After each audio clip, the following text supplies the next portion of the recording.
नमस्कार बच्चों। हम भली भांति जानते हैं कि भाषा को अगर सही ढंग से लिखना और पढ़ना हमें सीखना है तो हमें व्याकरण के नियमों का ज्ञान होना आवश्यक है। तो इसी तारतम्य में आज हम आपसे वाच्य की चर्चा करने जा रहे हैं। तो बच्चों, सबसे पहले तो हमें ये जानना आवश्यक है कि वाच्य किसे कहते हैं। तो बच्चों, क्रिया के जिस रूप से ये जाना जाए कि वाक्य में क्रिया द्वारा कही गई बात का विषय कर्ता है, कर्म है या भाव है, उसे ही हम वाच्य कहते हैं।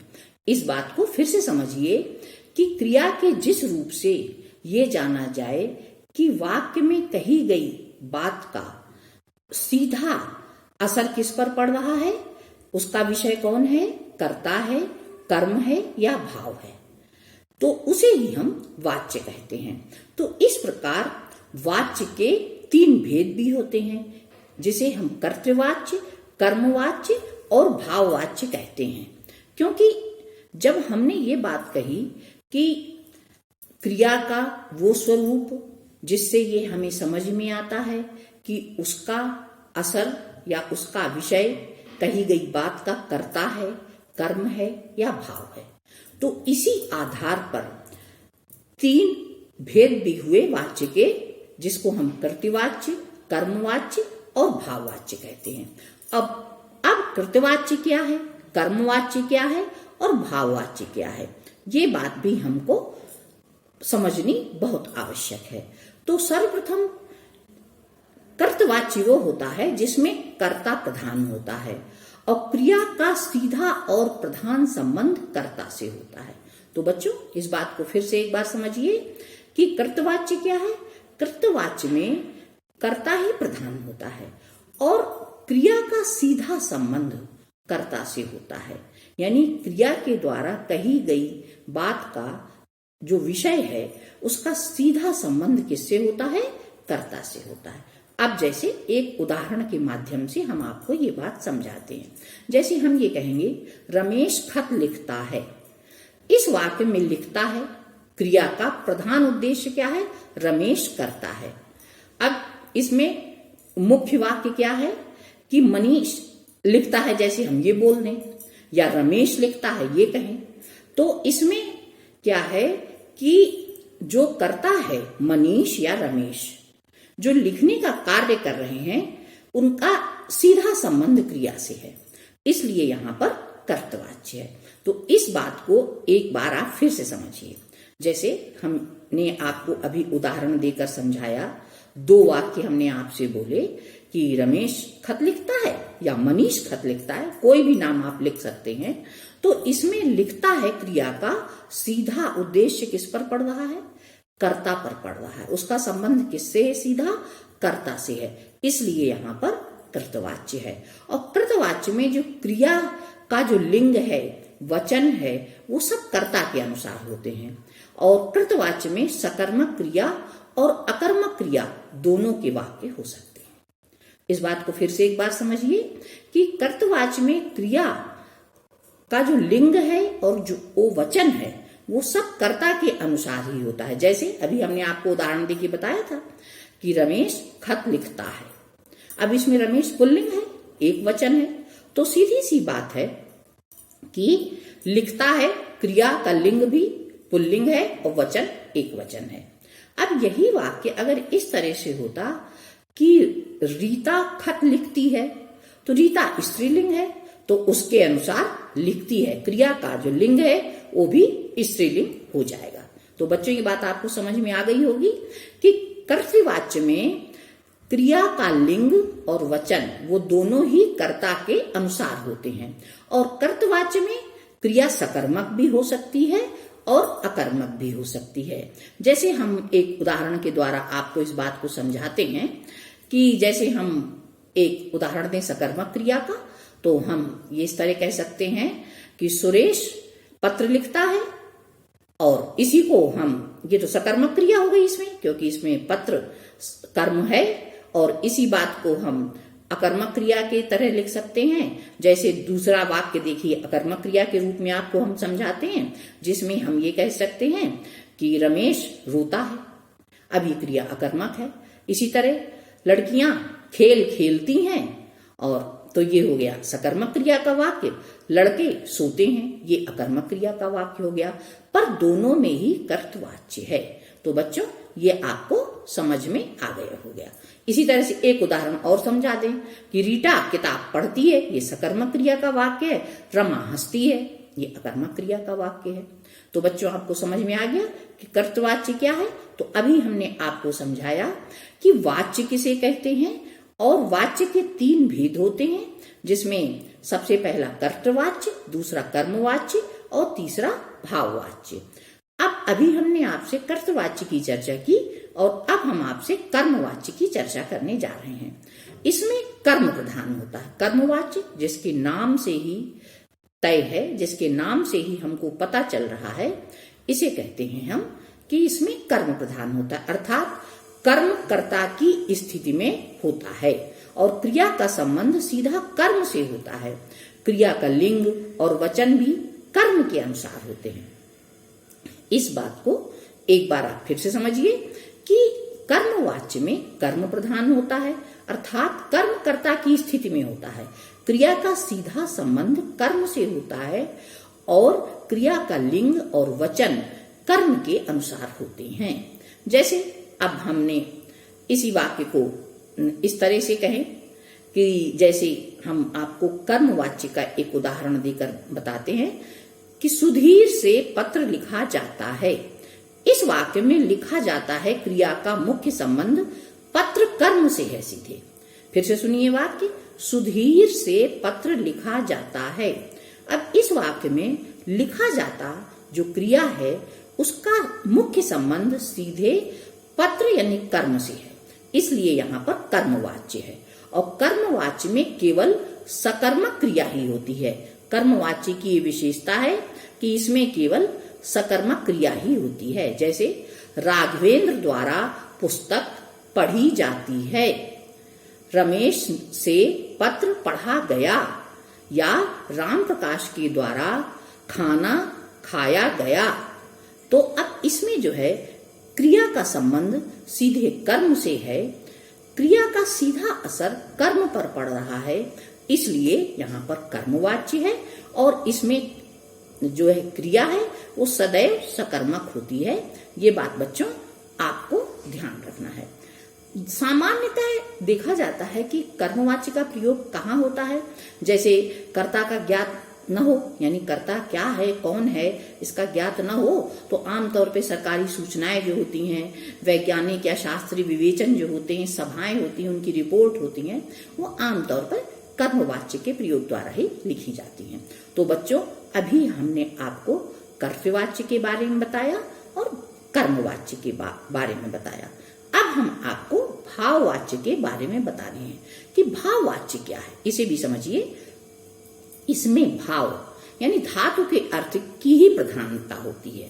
कहने का मतलब है कि जैसा कि उसके नाम से ही इंगित हो रहा है कि भाव, तो इसमें भाव की ही प्रधानता होती है, कर्ता या कर्म की नहीं होती। इसमें क्रिया सदा एक वचन, पुल्लिंग और अन्य पुरुष में ही रहती है। भाववाच्य की विशेषता ये है कि इसमें कर्ता या कर्म की प्रधानता नहीं होती, इसमें भाव की प्रधानता होती है, और इसमें क्रिया सदा एक वचन, पुल्लिंग और अन्य पुरुष में ही रहती है। इसका अधिकतर प्रयोग हम निषेधात्मक वाक्यों में देखते हैं। ज्यादातर इसका प्रयोग जहां हम देखते हैं वो निषेधात्मक वाक्यों में होता है। जैसे चला नहीं जाता, बैठा नहीं जाता, इसमें केवल क्रिया अकर्मक है और इसमें सकर्मक क्रिया नहीं है, तो ये वाक्य भी निषेधात्मक है, तो आमतौर से इसमें प्रयोग होता है। अब इस बात को भी समझना आवश्यक है कि कर्मवाच्य में केवल सकर्मक क्रिया का प्रयोग होता है, और क्योंकि भाववाच्य में क्रिया अकर्मक होती है इसलिए इसमें कर्म नहीं होता है, और कर्म न होने के कारण के भाव जो होता है उसको ही कर्ता बना लिया जाता है, क्योंकि उसमें कर्म नहीं होता है, तो इसलिए जो भाव है वही कर्ता के स्थान पर हो जाता है, और इसमें प्रधान जो कर्ता भाव है उसके सामने भी जो प्रधान करता है सामने से लगा दिया जाता है।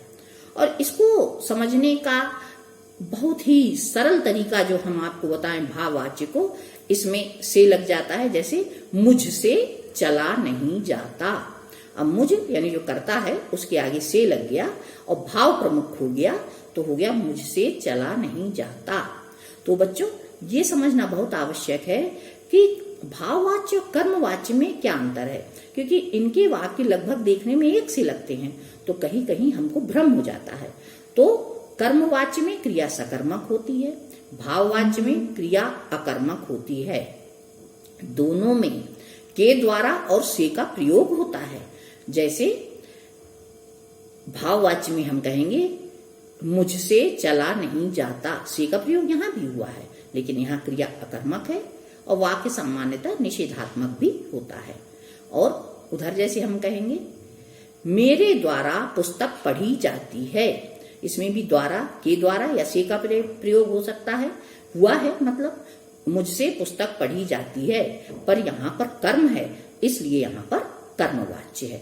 तो बच्चों हमने अभी आपको ये बताया कि वाच्य क्या है, कृतवाच्य क्या है, कर्मवाच्य क्या है और भाववाच्य क्या है।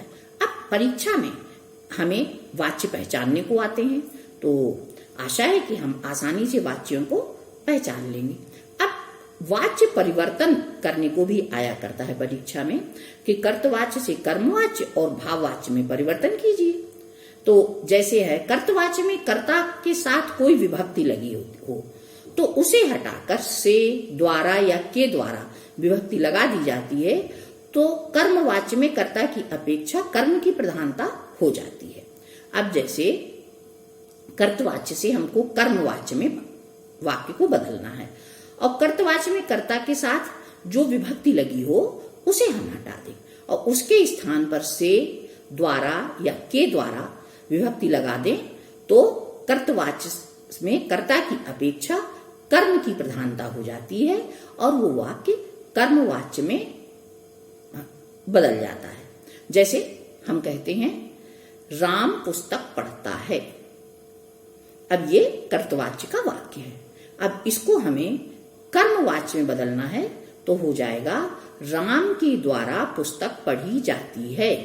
और इसमें भी ये भी देखा आपने, पुस्तक चूंकि स्त्रीलिंग है तो क्रिया भी उसी के अनुरूप हो गई कर्मवाच्य में। तो इस प्रकार कर्तवाच्य से कर्मवाच्य में परिवर्तन हो गया। और ये तो हमने उदाहरण दे के बात आपको समझा दी, आपको बात समझ में आ गई होगी, लेकिन इसको हम एक बात और आपको बताते हैं जिससे आपको और अच्छे समझ में आ जाएगी कि कर्तवाच्य की क्रिया को सामान्य भूतकाल में परिवर्तित कर दिया जाता है और इस परिवर्तित क्रिया के साथ जाना क्रिया का काल, पुरुष, वचन और लिंग के अनुसार रूप जोड़ दिया जाता है।